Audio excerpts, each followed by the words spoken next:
don't think I've always argued that if Matt Stafford wins a second Super Bowl, you're going to look at him and Aaron Rodgers. It's going to be a lot harder to say who was all-time better if he gets to a second Super Bowl. Because he was better early, he was better in high school and college, he's better late. He is on now a heater of all heaters. I mean, I always love Matt, but he can be reckless. He's got a big arm, but I mean, he doesn't get fooled anymore. Is it scheme? Is it growth? Is it Devontae? I mean, Matt, this is like Michael Jordan against the Blazers. Like he's putting his hands up. Like it's like, I don't know. I've never seen him play at this level. Describe why he is so hot. It's the fountain of youth. It reminds me of Tom Brady. As this guy gets older, he gets better. Whatever he did in that amortal chamber there that they brought to training camp. Listen, the whole offseason, we were talking about training camp. We were talking about his bad back. He can't even practice. He went out there trying to, run around. It was like, oh man, this does not look good. He's 37 years old. It does not look good. Whatever he did, whatever he is doing, last night at postgame, he said, hey, I would like to thank the athletic trainers and all the people that have helped me get back from this back injury. This is the best football that he has played. This is the best he has looked. He looks younger. He looks like he's aging in reverse. His chemistry with Devontae is, ridiculous inside the 5-yard line. I've not seen any receiver have more 1 or 2 yard touchdown passes when the defense knows it's coming. It's either a fade or a slant. It's coming. And what do? They throw a fade or a slant for a touchdown. It's awesome. It reminds me of when Randy Moss was inside the 5. It's like you knew what was going to happen and it was inevitable. That's kind of what those two guys have been like inside the 5. But no, it's unexplainable. I mean, literally, I did not think he was going to make it through the season with the injury. Now this is the youngest and freshest and best. I mean, even last night on the broadcast, Chris Collinsworth is saying oh, you see this guy? He's like chiseled. He's got abs. We've been seeing him for years. Whatever he's doing is working. Yeah, it's working. He looks amazing. Absolutely. He needs to abandon the health-focused narrative. As I've consistently expressed on this platform, had Matthew Stafford been associated with a more competent organization during the formative stages of his professional journey, had he found his way to the Los Angeles Rams and Sean McVay earlier, acknowledging that McVay wasn't present for a significant portion of that time. But if that scenario had unfolded, Stafford would unequivocally be included in the conversation for the greatest of all time. He would be universally recognized as a certified, undeniable, all-time great. There wouldn't even be a shadow of a doubt. I recall the discourse when he initially transferred to LA. There was a pervasive sentiment of, oh, if he secures a Super Bowl victory, what implications would that hold for his historical standing? Even subsequent to his Super Bowl triumph, the commentary persisted, what does this actually signify? And so on. It fundamentally underscores that coaching and circumstance are paramount. This is precisely why Colin's attempts to draw parallels between him and Aaron Rodgers fail to resonate with me. I concede that Aaron was situated in Green Bay, an organization certainly superior to Detroit, but the critical distinction is that he never had a Sean McVay orchestrating an offense featuring talents like Puka Nacua and Devonta Smith simultaneously, while also having Cooper Kupp and an Odell Beckham Jr. type, all complemented by a defense boasting Von Miller, Aaron Donald, and Jalen Ramsey. He did not possess that entire constellation of assets operating in concert. It is no mystical occurrence that the instant Stafford arrived in Los Angeles, he immediately posted career-best numbers in passing yards and touchdowns, achieved them concurrently in a single season, and captured a Lombardi trophy. That is not mere serendipity. It isn't a simple coincidence. That is not the reality of the situation. Context is everything, even for the most elite quarterbacks. Furthermore, even the most brilliant coaching staff requires talent to execute, and even the most exceptional combined force of coach and quarterback necessitates a roster with sufficient depth and quality. What we are witnessing presently is the quintessential perfect storm for Stafford, and I would extend that to include Stafford and McVay collectively. It is the synergistic effect of being empowered to operate an offensive system precisely as they envision, maximizing its potential with a talented roster that aligns perfectly with their philosophy. From my perspective, that is the central narrative more than any other factor. Additionally, they are supported by a defensive unit that permits them the latitude to play their preferred style of football. Consequently, for me, the inquiry regarding Stafford and this Rams squad was perpetually singular: health. It was always the sole caveat. I was articulating these points relentlessly throughout the summer months: March, April, May, June, July. My position was steadfast. Provided Stafford remains healthy, this Rams team is a bona fide contender for the Super Bowl. I continually emphasized the core quartet of Stafford, McVay, Devonta, and Puka. I have a clip from July where I explicitly state they are a overlooked Super Bowl contender, and I describe them as giving me a sense of foreboding. I explained that I often evaluate teams from an internal or external vantage point. If I were an opposing fan base, how would I feel about confronting the Rams, the Chiefs, or the Eagles? And I distinctly remember stating that the prospect of facing those four individuals induced genuine anxiety. The notion of scheming against that group was profoundly unsettling. It felt like they possessed the capacity for an explosive performance at any moment, the potential for a 400-yard passing explosion where each receiver accumulates 100 yards and multiple touchdowns. It is a disquieting proposition. That is their fundamental identity. At this juncture, it increasingly feels like they operate the most formidable offense in the league, not solely due to the sheer talent and execution, but because of the profound, almost telepathic trust shared between the coach and the quarterback, which exists at the highest conceivable level. I find myself oscillating in my evaluation of which duo I trust the most in the immediate present. In my view, the two premier head coaches in the NFL are Andy Reid and Sean McVay. I consistently analyze these dynamics through the lens of the coach-quarterback partnership, McVay and Stafford, Reid and Mahomes. From my standpoint, Andy Reid and Patrick Mahomes constitute the greatest coach-quarterback duo in the history of the sport. That partnership inherently commands an immense degree of trust. However, if we narrow the focus exclusively to this current season, disregarding past accomplishments, previous Super Bowls, MVP awards, if none of that is relevant and the question is purely about your gut feeling right now, then a compelling argument can be made that Stafford and McVay occupy the top spot in that category. Even if one is unwilling to go that far, it is entirely reasonable to assert that you would feel significantly more assured and confident with the Rams' offensive arsenal, featuring Puka Nacua and Devonta Smith, being fully unleashed in a critical situation.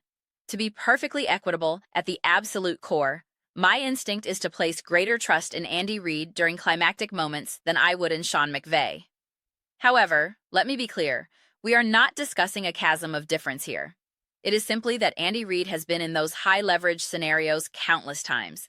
He has decades of accumulated experience at this stage, and that carries tangible weight. Reflecting on recent history, there was a time you could examine the Detroit Lions and describe their offense as suffocating, a relentless onslaught. With Jahmyr Gibbs, David Montgomery, Jared Goff, Amon-Ra St. Brown, and the brilliant play design of Ben Johnson, it was an impressive operation. That specific description doesn't quite fit this year.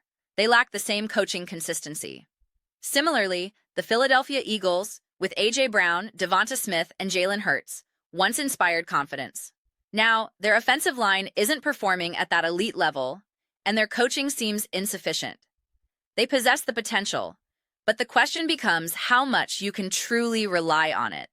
Then you have the Buffalo Bills, who currently feel like they are entirely embodied by Josh Allen. The Baltimore Ravens? There's uncertainty regarding Lamar Jackson's health. The Indianapolis Colts are performing admirably, but does that inspire genuine trust? Are you prepared to fully endorse the combination of Shane Steichen and Daniel Jones? Perhaps, perhaps not. It's ambiguous. And then consider Drake May and the New England Patriots. The feeling is one of uncertainty. The Kansas City Chiefs, whom I just referenced, remain the Chiefs. It's still Patrick Mahomes, still Andy Reid, with Travis Kelce, Rashee Rice, and the addition of Xavier Worthy. That foundational firepower and potential persist. Yet, if we hypothetically remove any element of mystique, any fluke plays, any fortunate bounces of the football, if we strip away defensive contributions and isolate the offensive unit, which offense do you want with the game on the line? Which unit do you trust to get the job done unequivocally? My selection would be the Los Angeles Rams over the Kansas City Chiefs. Let me reiterate. This is not a declaration that I trust one franchise more or less in a broader sense. It is a statement that my current confidence level, specifically in an individual offensive system's ability to consistently produce, rests with the Rams. The nucleus of that confidence stems specifically from the Stafford-McVay symbiosis. When you then incorporate the surrounding pieces like Puka Nacua and Devonta Smith, the conclusion becomes, okay, this is a legitimate force. I can still construct a rationale for placing the Chiefs at number 1 in a trust hierarchy. It's an interesting mental exercise. I contemplate creating a list not of the best teams or the projected Super Bowl winners, but simply ranking them by pure trust. The Chiefs and the Rams are the 2 names. On a Monday, I might slot the Chiefs at 1 and the Rams at 2. On a Tuesday, that order could be reversed. The Chiefs, undoubtedly, earn a substantial portion of that respect based on their historical achievements. Yet, I genuinely believe what Stafford is accomplishing is phenomenal, and it is incredibly gratifying to witness. This most recent victory doesn't carry excessive significance for me, as I expressed in my postgame analysis. I believe the Buccaneers were considerably overrated even before their current injury woes.